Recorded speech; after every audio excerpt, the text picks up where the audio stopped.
pertaining to Sebastian ROGERS. His father has decided to speak to the public about the disappearance of his son. And we're also going to talk about the flashy New York bishop. He has been found guilty of fraud. And we're going to go to New York first. Thank you for joining me. He lost more than $1 million in jewelry during a highly publicized robbery at his Brooklyn church. Now, the so-called bling bishop is also poised to lose his freedom. Lamar Whitehead facing decades in prison after a jury convicted him today on charges, including wire fraud and attempted extortion. Prosecutors say he ripped off a parishioner's retirement savings, and tonight her family is speaking for the first time to News 4's Chris Jose. It's been an emotional roller coaster for the past 4 years. Rasheed Anderson relieved tonight following the conviction of Lamar Whitehead, better known as the bling bishop for his lavish lifestyle. A Manhattan federal jury today finding Whitehead guilty of defrauding a parishioner and trying to extort a businessman. It's been a long time coming, and we're very happy to see that the verdict was guilty today. Rasheed's mother, Pauline Anderson, invested $90,000 of her retirement savings with Whitehead. Prosecutors said he spent the money on luxury goods at Louis Vuitton and Foot Locker, and even used Anderson's money to make his car payments. Rasheed testified during the trial. You and your mother trusted this guy. Yeah, we trusted him a lot. Whitehead, no stranger to headlines. In July of 2022, he was robbed at gunpoint while delivering a sermon in Brooklyn. The $1 million jewelry heist caught on his church's live stream. 2 months ago, one of the men accused of the robbery killed by U.S. Marshals at a New Jersey hotel. This was the guy that put the gun, have a gun pointed just like this in my wife's face, pointed just like this in my 8-month-old baby's face, and then had the gun to the back of my head as he ripped off my jewelry. Whitehead not yet publicly commenting on his conviction, which also includes charges that he tried to force a Bronx businessman to lend him $500,000 while promising access to Mayor Adams. Whitehead claimed he knows the mayor on a personal level. The bishop going to social media after his arrest in December 2022. Just because you was arrested doesn't make you guilty. Jurors found Whitehead guilty of wire fraud, lying to the FBI, and attempted extortion. The trial lasting 2 weeks. Rasheed had prayed for today's outcome. I do want to give thanks to God because he was the one that, revealed the truth, and I was able to go up there. Everyone was able to go up there and speak their truth. Whitehead's sentencing is scheduled for July 1st. He faces up to 45 years in prison. Chris Jose, News 4 New York. All right, everybody. Thank you for joining me. Well, that's the bishop there.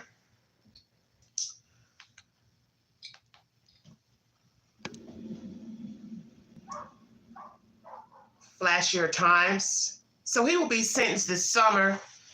How much time will he get? What's going to happen with his wife, children? I brought you this story when it first unfolded, coming out of New York. And what you have to ask yourself is the obvious. You don't know people, whether it's a bishop, pastor, priest, rabbi. You don't know people. And I do believe it was a small church. There was a lot of shenanigans going on pertaining to this man, his lifestyle, wife, so on and so forth. The robbery, many people had lots of things to say, assuming that maybe he set it up for, insurance money. I don't know. You now hear that one of those men was found dead in a hotel. Don't know what that's all about. But one thing begets another. And usually when there are terrible things that go bump in the night, more terrible things transpire, such as the death of this man in this hotel. Something happened to him. Don't know what if he did something to somebody and they exacted a crime. I don't know the circumstances. But Whitehead, I believe, is just a grand manipulator, schemer. I do believe he has a past, not so great past. And once again, you can be redeemed by the blood of Jesus if you believe in God. But the point is, if you truly change or trying to change, why are you trying to, walk around looking like you're in some, rap video photo shoot? Nothing wrong with a pastor wearing nice clothes. Don't get me wrong. I believe a pastor, whether it's a woman or female, needs to have decent attire to wear to church, business outfits, but it doesn't have to be Gucci, Louis Vuitton, Prada, so on and so forth. Come on, let's keep it real.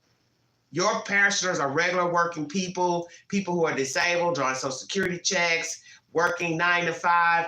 They're not walking around with Gucci, Prada, Fendi on. So why should they be throwing all their money for you to be walking around with all these labels on? And you're not even just, wearing a regular suit to preach in. You're actually wearing these emblems in the church. I believe it's blasphemous. It is. Because it's like, to me, it seems like he's trying to, show the world what he's about. But then you're using these people, these parishioners. $90,000 one woman gave. You hear he was paying his bills with it, car notes. And when you live in a certain type of lifestyle, $90,000 is a lot to somebody over here, but it ain't a lot to somebody like Bishop. $90,000 ain't nothing.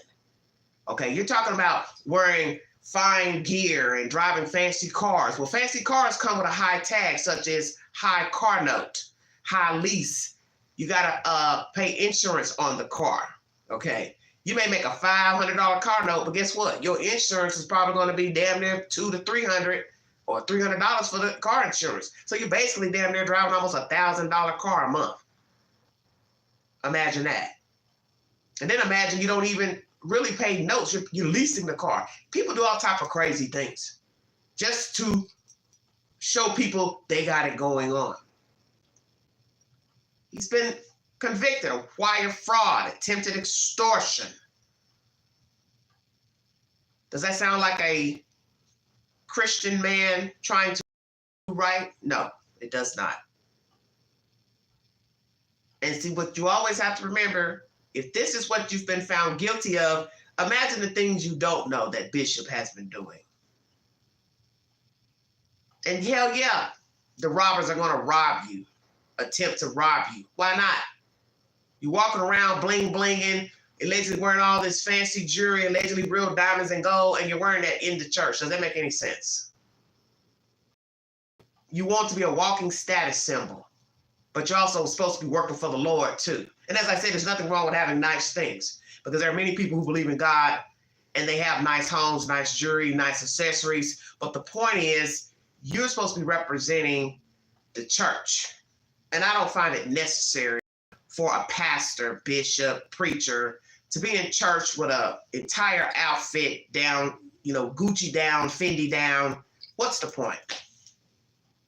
Jewelry from neck to ear to fingers. I mean, is it necessary? Diamond bracelets. It's too much. It's just too much. And even if you have the pastor who isn't blinged out, but he's flying on private planes and jets and buying yachts and boats, people are going to say, is that necessary as well? So maybe we'll do a chit chat about that down the road. Flashy preachers. Is it worth your pocketbook to fund these car notes, expensive homes, $10,000, $12,000 mortgages they have? Because all that money's coming from you.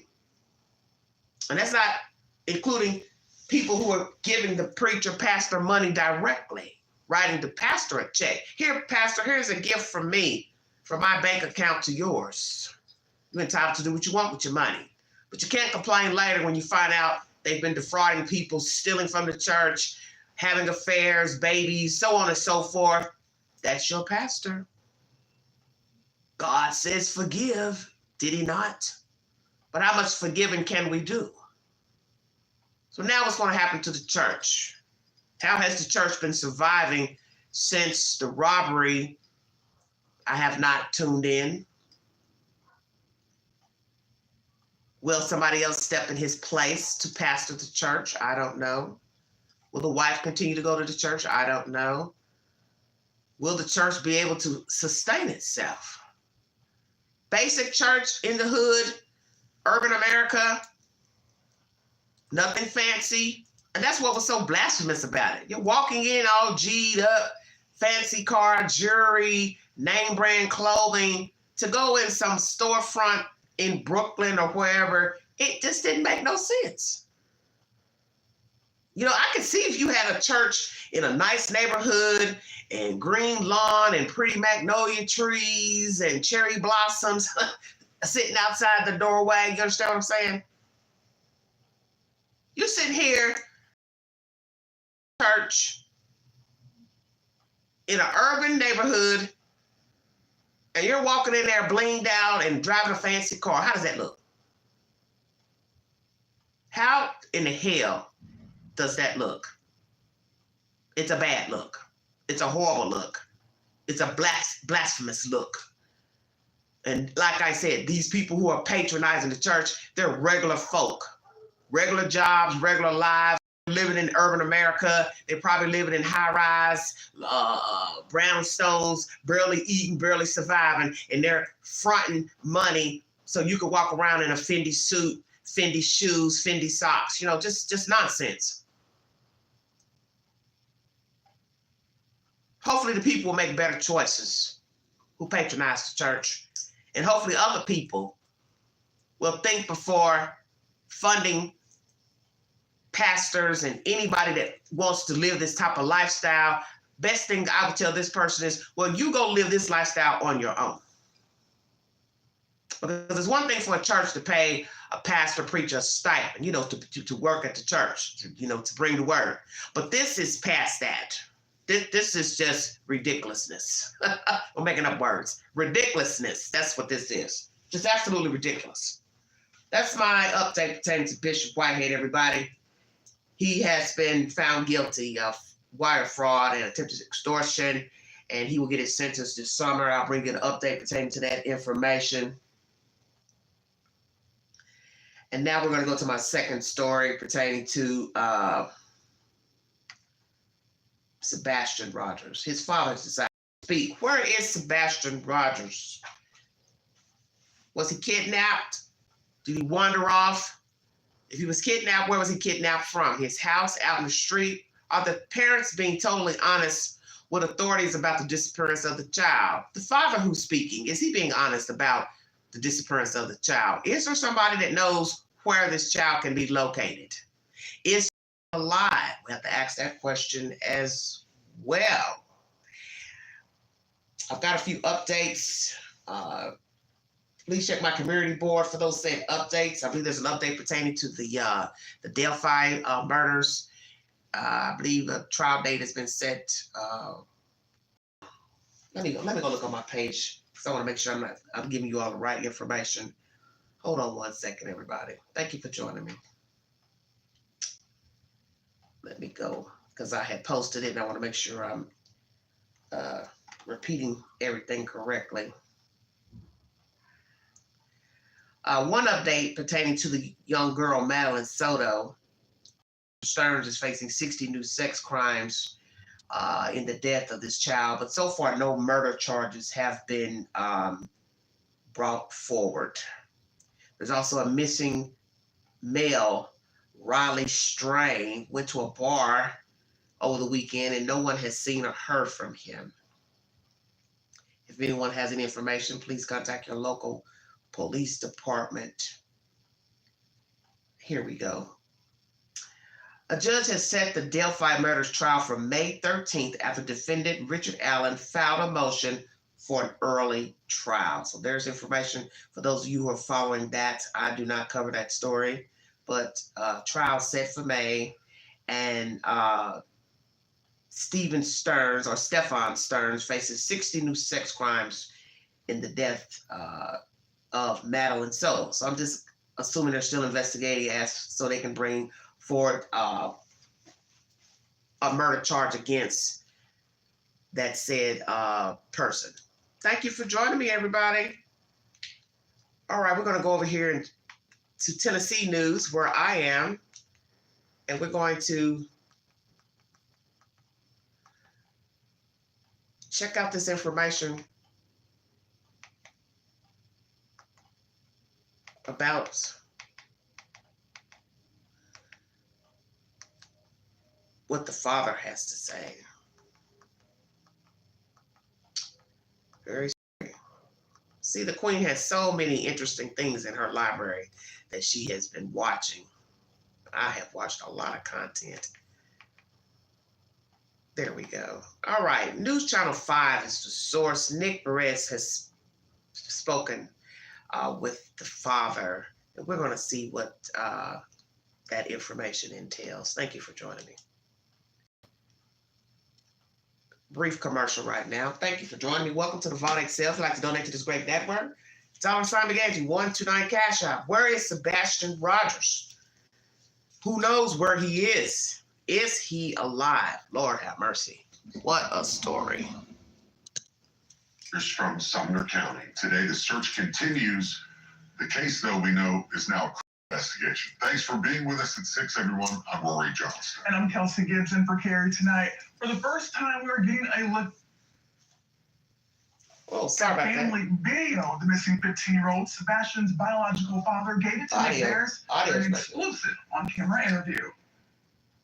Seth ROGERS shares custody of his son, and the deputy with the Davidson County Sheriff's Department spent the past 2 weeks looking for Sebastian. I'm hoping he's still alive. You know, that's my main hope right now, is that he's not deceased. I mean, I keep praying that he's alive. I keep praying that somebody's going to see him, or somebody's going to call 911. Seth's 15-year-old son disappeared, barefoot and with a flashlight, from his mother and stepfather's home in Hendersonville either late on Sunday, March 3rd, or early that Monday. Seth knows the key to finding his son may come from a tip. Several photographs have already been made public, and now he's released 2 video clips of Sebastian. In this first one, you see Sebastian up front on the left in yellow shorts, participating in a tug-of-war with fellow students. And if you watch, he got swung around at the end like a little rag doll, and it's like, well, he gave it his best. This second video shows Sebastian walking at his middle school graduation. I was very proud of him.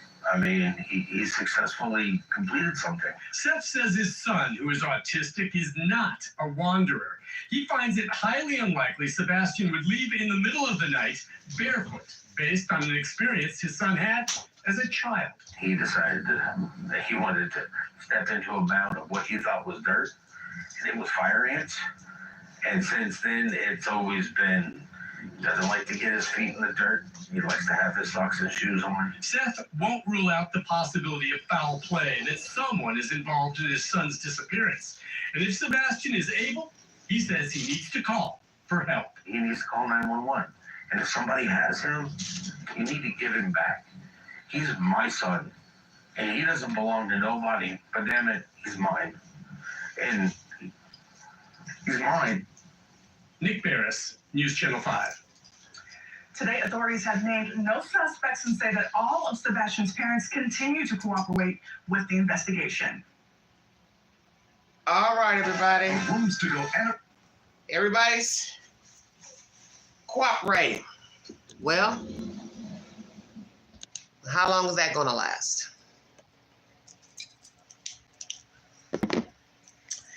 Hey, thank you for joining me. 2-part live. Bishop Whitehead found guilty of fraud, attempted extortion, and now this commentary pertaining to Sebastian. Father says he's mine. It's my child. Call police if you can. Well, I'd assume if he's alive, he can't call. If he's held hostage, against his will. Has he been kidnapped? If he was kidnapped, where did he get kidnapped from? Many people are going to ask that question. Many people are assuming it is foul play. It's family involved. Either the parents, him, whomever, don't know. Could this be a parent teaching another parent a lesson? We learned that with the Camille McKinney case. Many people thought that, that the father was trying to teach the mother a lesson by using someone to kidnap the kid. We never got information that was true, but people have all these ideologies and theories. I'm not here to go into any wild theories and storytelling, because as I've told many of you, I don't do that with my cases. You're entitled to think whatever you want pertaining to true crime and the people in the storyline, but I do not do that conspiracy, making up stuff about who did what. I can say how it looks, and naturally it doesn't look good. And it doesn't look good only because there is no visual of the child. There's no one saying, well, yeah, I've got him walking out the house. I've got him walking down the street. I've got him getting in a car. I've got him being pushed in a car, dragged in a car. I've got some people, hurting him, harming him, picking on him. Those are the things that would be relevant, to a story. You've got a visual, but no visual, that's a problem. That's a major problem. So now we hear barefoot and a flashlight. And this is when I started getting a little, titsy about a story, when we started getting this extra stuff. Because, the one thing I tell you about true crime, and it's obvious, you're getting a version from someone. And you don't want to make that someone else to be a villain, okay? Because I don't know these people. But all I'm going to say is, where did the flashlight come from? Where did the no shoes came from? And as I said in my chat and commentary on articles, so on and so forth, when you say those things, anybody that knows me knows I'm going to chop that up, okay? So, hold on one second. Gotta get the nonsense out.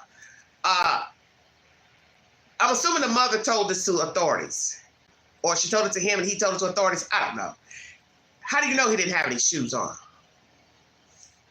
Did you account for every pair of shoes that he had, ma'am? All shoes are accounted for that you purchased for Sebastian ROGERS, number one. Number two, he only had one flashlight. Did he use it often? So now the flashlight is missing. So now you're trying to tell me what? That he went out into the night, assumingly, or you're assuming that your child went out barefoot with a flashlight to do what exactly? We hear the father say he doesn't like to, be out in the dirt, get his feet dirty. We've heard this before due to incident from childhood. Okay, but let's...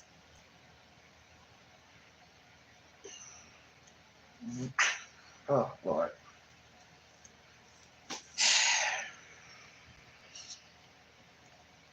I don't mean to be rude. I don't know how he left. Let me say that. What he had on, I don't know. Because somebody else is spinning this story, you see, or as true crime junkies love to say, the narrative. So the narrative is black outfit, black jumper, black shirt, black something. Now it's no shoes and a flashlight. Last wearing black something. Now no shoes, flashlight. So as I said, mother, have you accounted all shoes with a mate to say that you think he walked out without shoes on? Number two, his flashlight is missing. Does he carry it around often, the flashlight? Does he play with the flashlight often? Just curious. And I don't mean to be cynical, but maybe I do. Hell, maybe I'm on one. You see, where I have the problem with true crime is the obvious. It's somebody's version. And with every story of a missing person, it's somebody's version about that person, all right?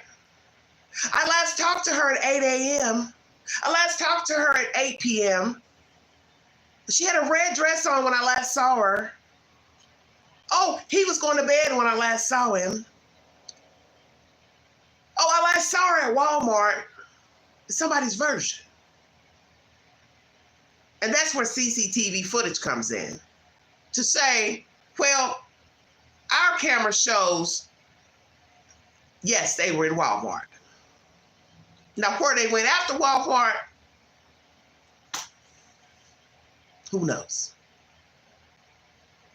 Yes, we show them coming home. Family. Boy, child. But we don't have anybody coming out. You see where I'm going? So, law enforcement, what do you have exactly pertaining to the child? Do you have him out and about with his family? Do you have him returning home on a doorbell or camera on a home or their home security system? Do you have nothing showing him exiting the house Sunday night into Monday morning? Do you not have any suspicious cars driving, sitting, passing by the house? Any break-ins, burglaries, theft, Sunday into Monday morning? What happened to the boy child? Is this foul play? You hear the father saying, could be. And that's very interesting for a father to say that, because one's going to say the obvious. Well, who are you speaking of? Of course, he didn't say. And no one has told us if the parents are suspects, because they rarely do that. Law officials rarely tell you they think this person, that person is a suspect. But all are cooperating. Well, that's a good thing. But the weird part of that story is that the mother and the stepfather have decided to no longer speak to the public. And usually that sends a red flag to many. But you're entitled to not want to speak for your own personal reasons. And they let you know that during their interview with the news, of the speculations, the theories that they did something to the child and blah, blah, blah. And okay, I can say, well, I understand that. I'm not in their shoes. As the stepfather says, you don't know what we're going through. You're not in our shoes. And sir, you are absolutely correct. I'm not in your shoes. I don't know what you're going through. I don't have a missing child. I do not. I'm not being scrutinized by the public involved in a case of a missing child. So you're right. I'm not in your shoes. I surely am not. But what's going to be jacked up is if we hear something down the road. Okay? We hear something crazy down the road pertaining to your house, you all last seen with him somewhere else, your car or vehicle going in a direction other than where you're supposed to be going. GPS on a phone puts you in a odd locale. That's when it's going to be a problem. That's when it's going to be a problem. So I'm going to ask the family, including this father here, do you know where your child is? Did either of you parents do something to the child, hurt the child, had a disagreement with the child, and the child left, scared, mad, upset, ran out, and then you didn't go chase him? Or possibly he left out and you just didn't know he left out of the house, and you woke up, ma'am, and didn't see your child in his room. Do you have any type of security locks in your house for these type of events of a child possibly walking out, wandering out? Can you lock your house from the inside besides, just turning the latch? Do you have any latches inside where you would use a key, ma'am? I'm just curious, throwing out all possibilities. Has he wandered off before and they're not telling the public that he has? Because sometimes people don't want to be looked at in a certain way. So they may say, well, we're not going to tell the public that, yes, he's wandered off more than once, more than twice. No, we're not going to tell them that. I'm just asking. Could it possibly be the child has wandered off before and they just don't want to tell the public that? I don't know. Allegedly a good kid, stubborn, the mother says. But what did I find interesting? When she said, you can come home. You won't be in trouble.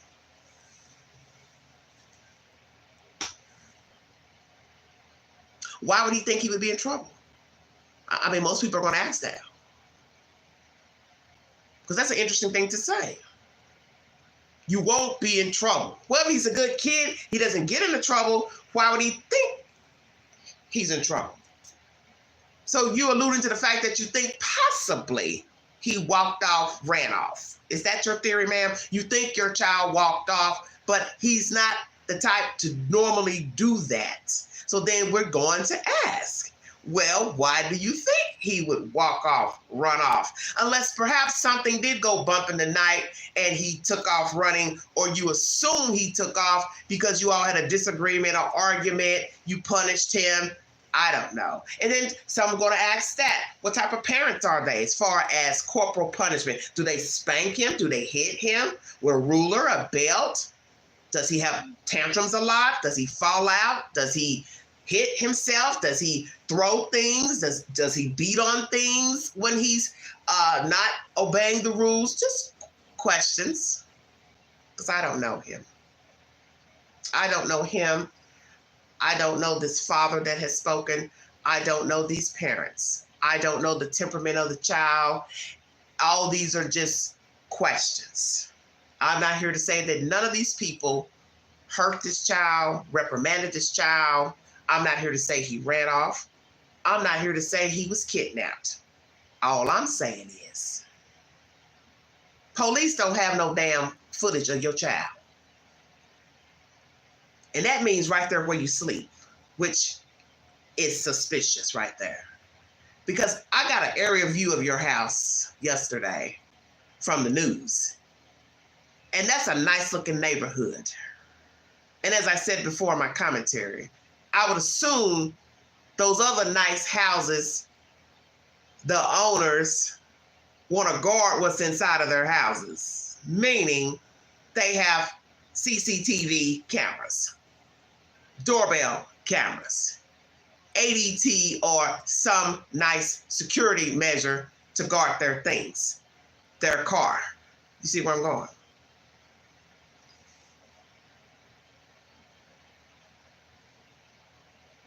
Ma'am, sir, do you all have a security system at your location?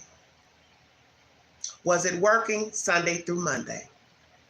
Do you have a doorbell camera? Do you have security cameras around the house? Were they working? What if we find out you do have cameras, doorbell cameras, and they weren't working? Then we're going to ask ourselves, why not?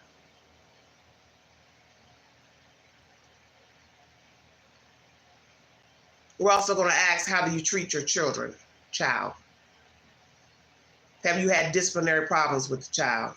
Do you all have problems disciplining the child? Do you all have problems with maybe using corporal punishment too harshly or berating the child? I'm just curious, because see, all those things are going to be relevant. Any allegations of abuse,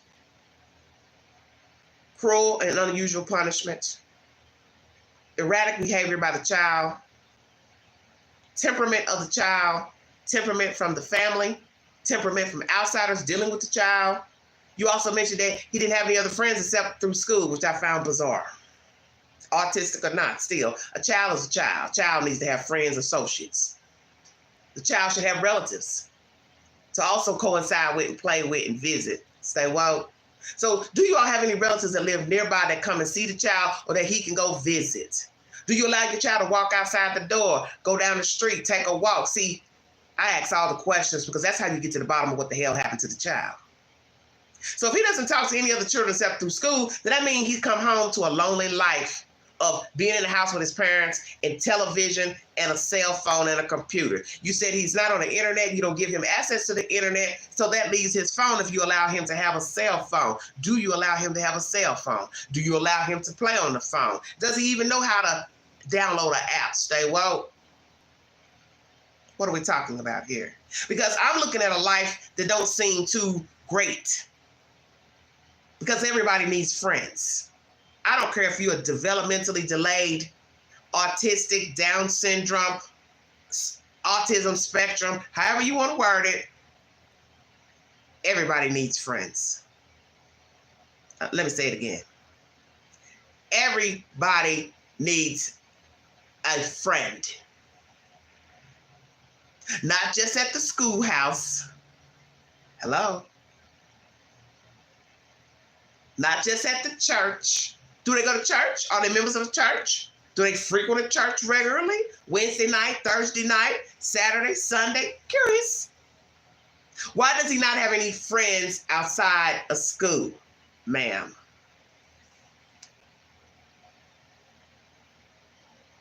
Help me understand. And you may think this is being judgmental. Hell, I might be.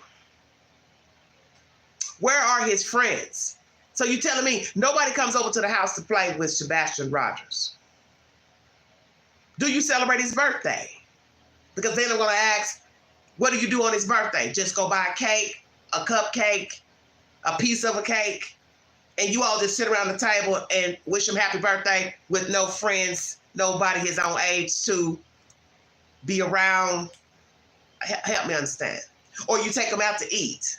I'm just asking. Because I'm trying to understand. See, sometimes it's those little things that people throw out in interviews that spins the story and tell you it's way more to the story. Where are his friends? He only has friends at school. Because you can't take that back and try to reword it. I'm just saying. To say, oh, what I meant to say was, oh, sometimes he goes down the street and plays with Johnny. I ain't heard that. And I ain't heard no Johnny come lately and say, oh, yeah, sometimes he comes over here or I go to his house, so let's go there. Is there somebody in the community that can say, I go to Sebastian ROGERS' house to play with him on occasion?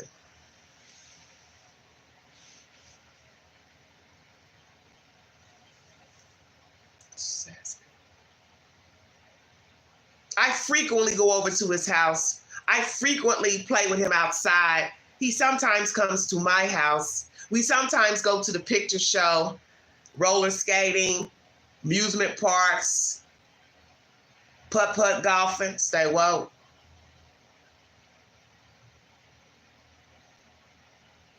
Because if his only activity is through school hours only, don't you think that would get lonely for a child? Autistic or not? On the spectrum or not? To come home and never have anybody to talk to, play with, except for a dog. Now, I saw a dog in that photograph. Does he currently have that dog right now? Now, I want you to think about that. Because all of us were children. Anybody over 18 watching this live stream. And I would assume you played with somebody, even school days. Say, well, you played with somebody outside of school. You talk to another child outside of school. Whether it be a schoolmate, somebody in the apartment building, the neighborhood, a relative.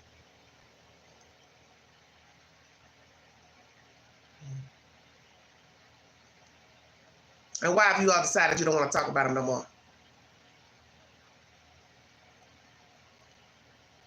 You don't like what we're saying about you on the internet? Well, I haven't said anything about you because I don't know anything about you. See, I'm not like a lot of YouTubers that dig and stuff and make up stuff and pass nasty rumors and stories and people put it in the chat and on Facebook and all that. I'm not that type of person. I don't get down like that. I don't make up stuff about nobody. I like to get a receipt to things. That's why I don't pass rumors about what somebody said about somebody in a true crime story. Because it means nothing to me. I like a receipt. So anything I'm saying is pertaining to what you said during the interview. So basically that's all I have to go on. It's a flashlight, no shoes, wore something black, doesn't run away, pretty good child, doesn't like to get his feet dirty, and he only has friends through school.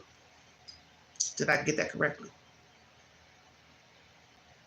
And I want to know why you don't want to talk about him anymore. Why not? Will we find out that you are the suspects in the disappearance of your child and you are the ones that the police are investigating? And that is why you do not want to speak about Sebastian ROGERS publicly anymore. It's because, one, you don't like where the interrogation has gone. You don't like the line of questions. You don't like them poking and sneaking around in your personal business and affairs. They were at your house in your yard taking pictures, and they also went to a landfill in Kentucky because that is where your trash is discarded. Maybe you believe they're taking this a bit personal. You damn right it's personal. It's always personal. Because it's your child. Correct? So hell yeah, it's real personal. And don't get offended, because this is what you want them to do, law officials. TBI, it's do their damn job. So don't get offended by what they're asking you. Don't get offended if they're digging in your past. So if any of you got a past with abuse, DHS, allegations, domestic violence, hell yeah, they're going to ask you about it. And your best thing to do is to answer truthfully. They may even ask you to take a polygraph test. It is your choice to take it or not. So I'm going to ask that question. Has law officials asked the parents to take a polygraph test? This family and also the father and any other relatives? And if they ask, what was the response? And now you have the father speaking to the news. You know why he did that, right?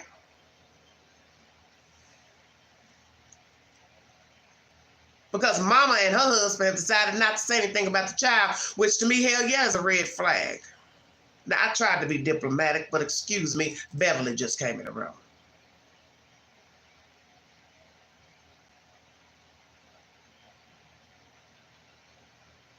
He said, yeah, I'm going to talk to the news about mine. That's why he said mine. That's my child. I like when he said that, because he letting the public know. That's mine. So if you got him, give him back. He don't belong to you. For a minute, I thought there was a black man up there talking. Shut your mouth. That's my child. He belongs to me. I want him back. Is anybody paying attention? They ain't paying attention.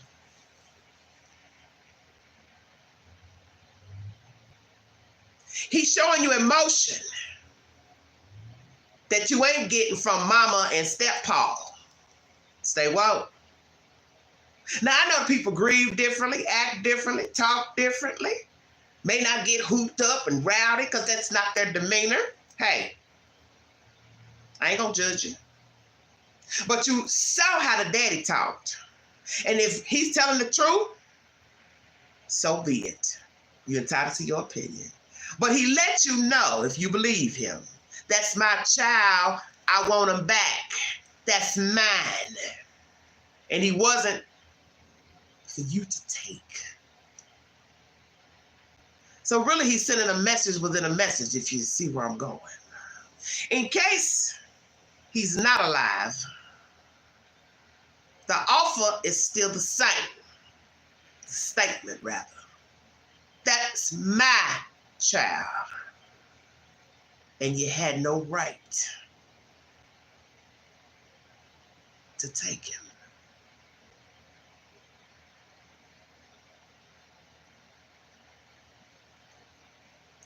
Say it again. If he is not alive,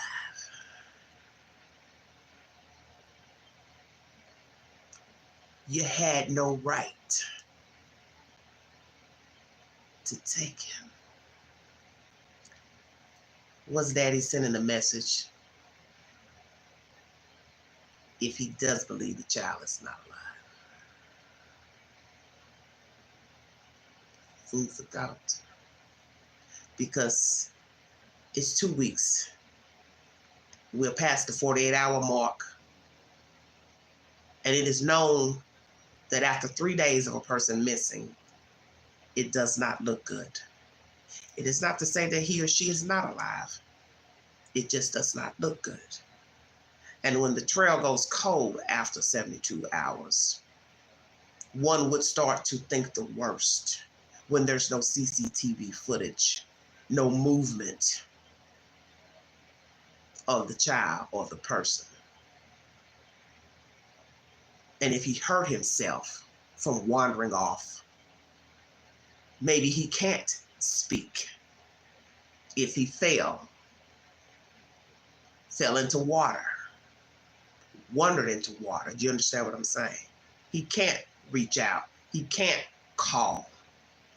And if he never goes anywhere besides with his mother and father, stepfather or father, then one is going to believe he ain't went nowhere to get far. Checkmate. He would have been seen on footage to guesstimate the direction he went in. Not saying he still couldn't have got tangled up into something.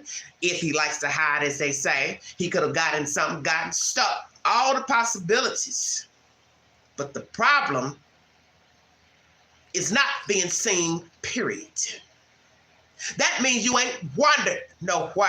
You ain't walked out nowhere. Ain't nobody knocked on the door, kicked the door in, went through a window and took you. That means somebody got rid of you where you stayed. Checkmate. I want to thank you for joining me. God bless you. Like, share, subscribe. Take the polls on my channel. If you want to donate to this great network, $DeGanji129 Cash App. Stickers and chats are always welcome during the live. Go ahead and tell everybody where the child is and stop playing. Because it's only going to get worse. And I think you know that. The lies are going to have to be reduplicated. Because you see, when you tell one lie, you got to tell another one to cover the first one. So just tell the police where the baby is, okay? Thank you for joining me. You've been listening to The Bald Head Self.